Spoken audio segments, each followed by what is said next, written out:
Welcome to Computer Science IGCSE, and we are on our chapter number 5. Chapter number 5, paper 1, the internet and its uses.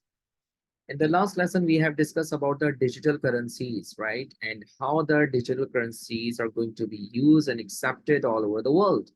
But we discussed that there is a problem of central banking. So the central banking system is going to be replaced by a cryptocurrency method. In cryptocurrency, we discussed that a blockchain is being used in cryptocurrency. So what is blockchaining?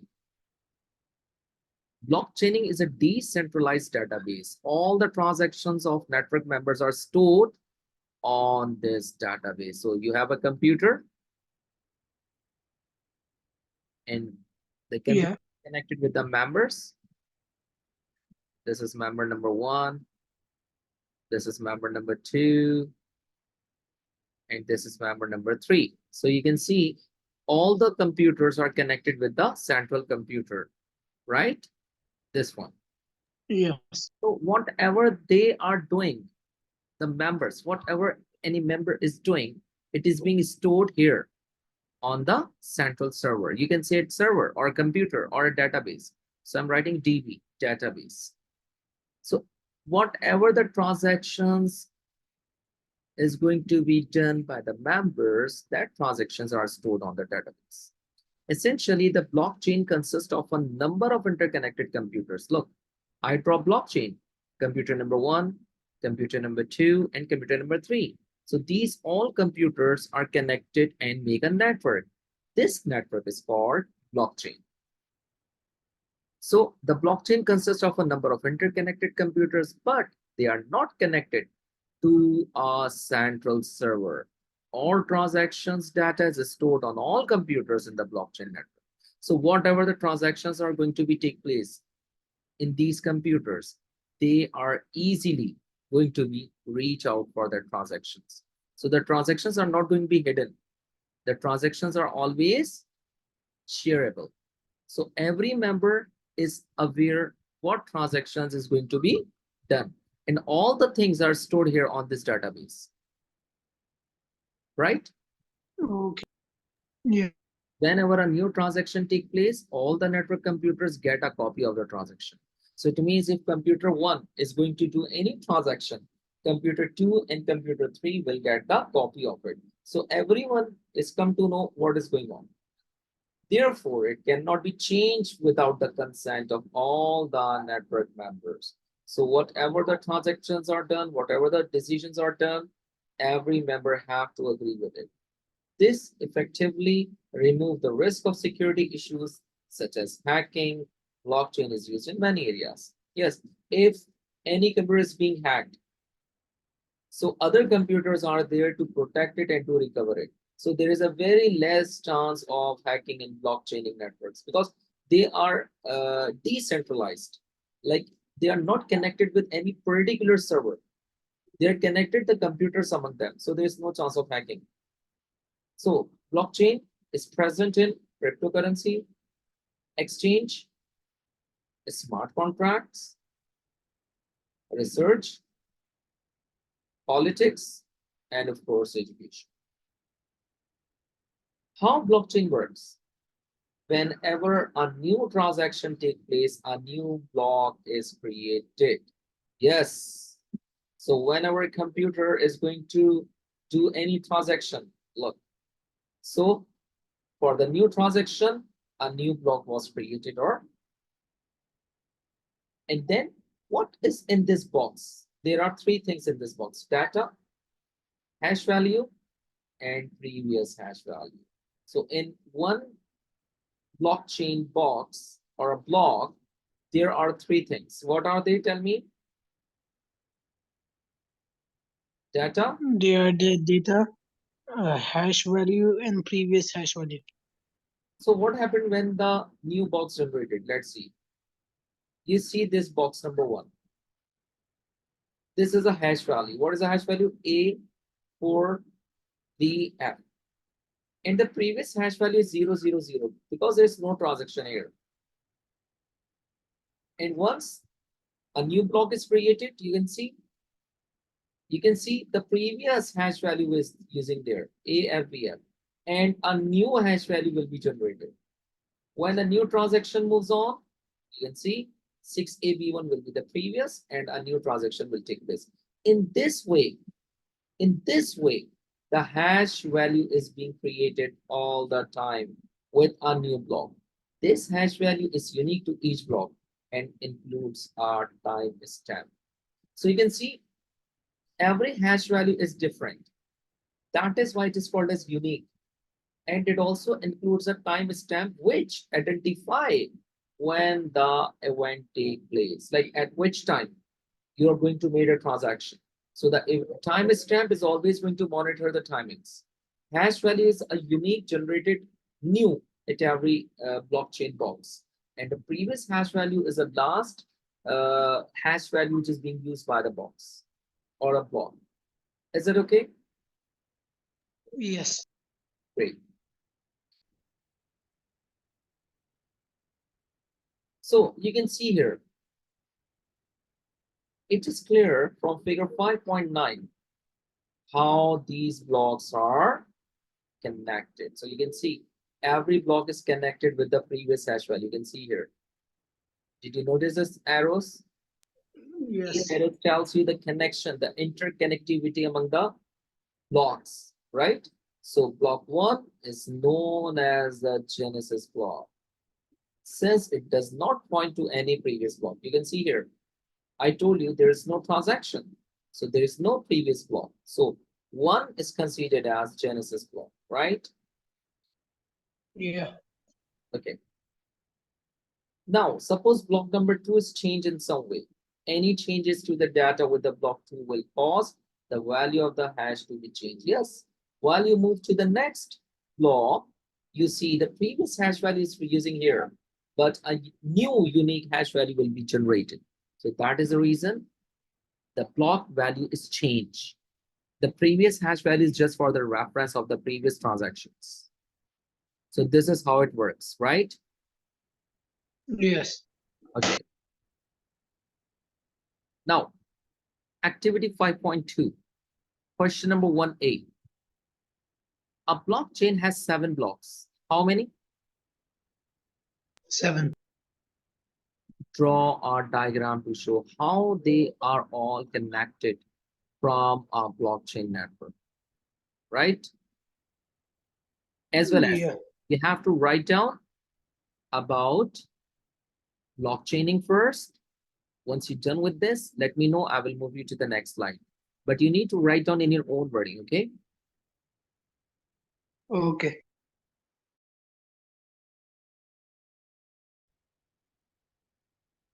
Our new topic is cybersecurity.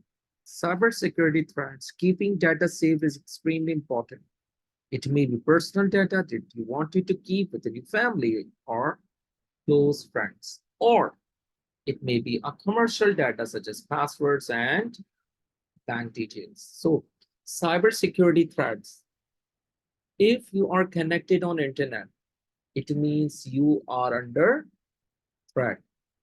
So it means that while you're going to send an email, while you're going to playing an online games, it means you are always in threat. So threats are of two types, like if it may be a personal threat or it may be any commercial threat, like you're dealing with the passwords, bank account details, credit card details, and so on. Data can be corrupted or deleted either through accidental damage or malicious act. There are many ways that can be intercepted, leading to cybersecurity threats. So many ways are there which are going to be becomes a big threat for the user. So what are the threats? Like brute force attack, data interception, DOS, denial of service attacks, hacking, the most famous, malwares, phishing, farming, and social engineering. These are the threats which is being always there while you are using internet. So that's the reason what I said to my students that you all have to be very careful. Don't do online shopping from your credit card. Don't do online shopping from your bank. Have to be very careful. Do not give your any data on any website. Don't put or upload your data to any website like your credit card number, uh, your debit card number, your bank details. This is very serious and dangerous thing. So the cyber hackers are always there waiting for your small mistake. If you did a very minor mistake, believe me, it will be a very big mistake. So we are going to discuss these all threats one by one. First, brute force attack. If a hacker wants to crack your password, they can systematically try all the different combinations of letters, numbers, and other symbols until eventually they will find your password.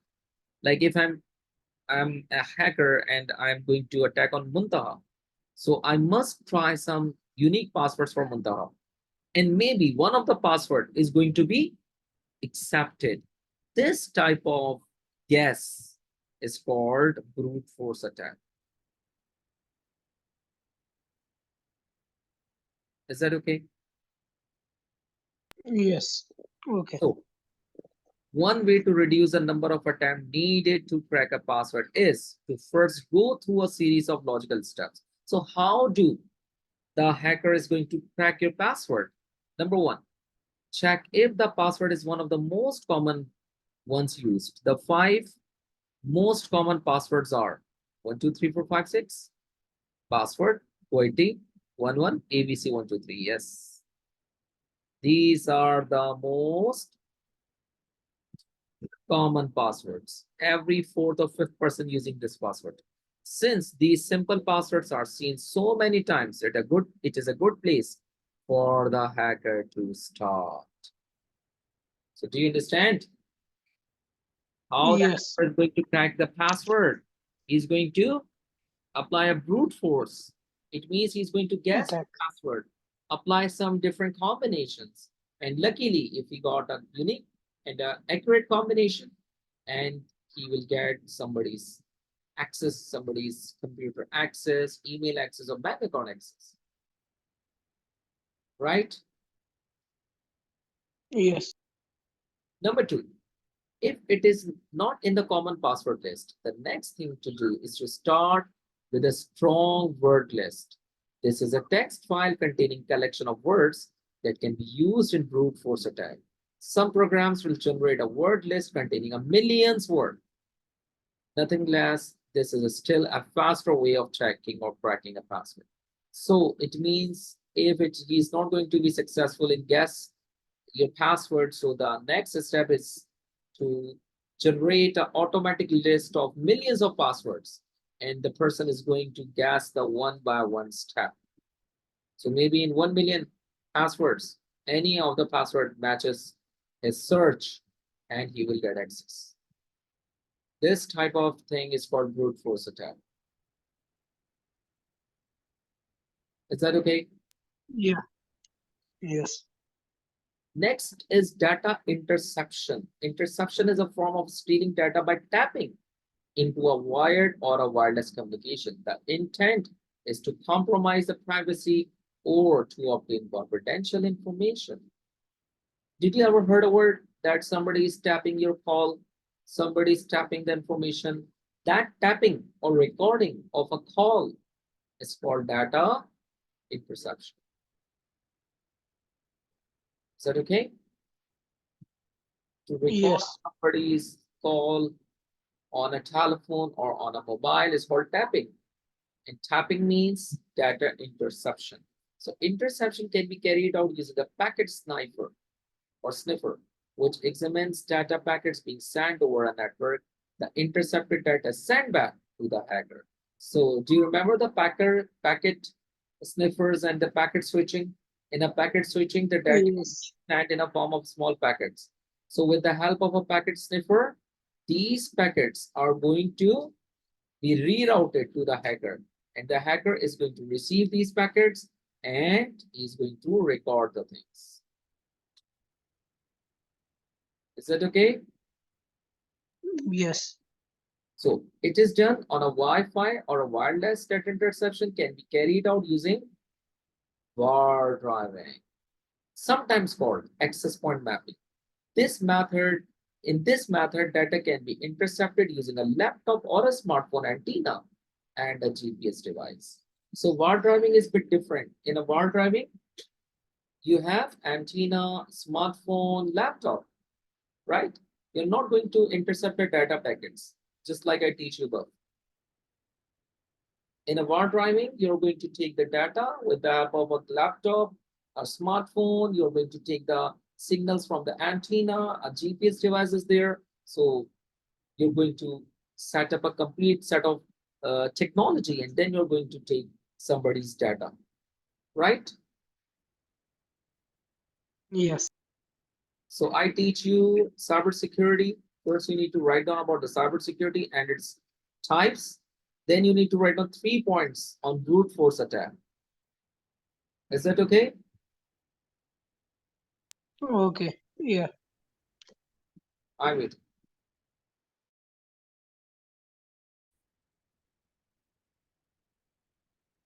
A denial Yes. of service attack is an attempt at preventing users from accessing part of a network, notably an internet server.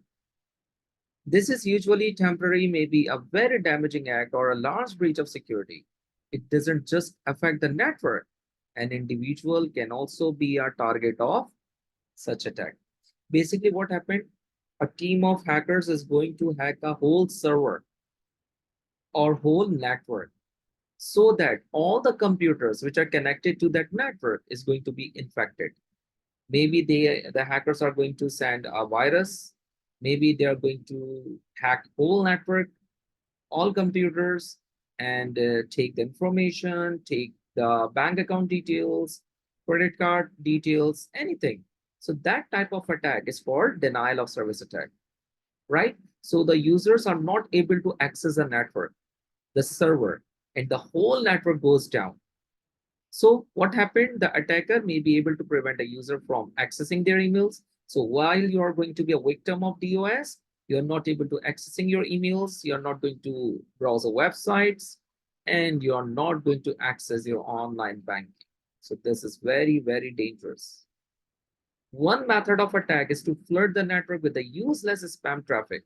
Yes, like you're using a computer, suddenly lots of websites are open one after another, web pages are opening, and you're just stuck that what happened, why these websites are going to be open one by one. So you are busy in closing that or dealing with that traffic, and you don't know you are the victim of DOS, right? Yes. So when a user enters a website URL in the browser, a request is sent to a web server that contains a website or a web page. Obviously, the server only handle a finite number of requests. So it becomes overloaded by an attacker sending thousands of requests.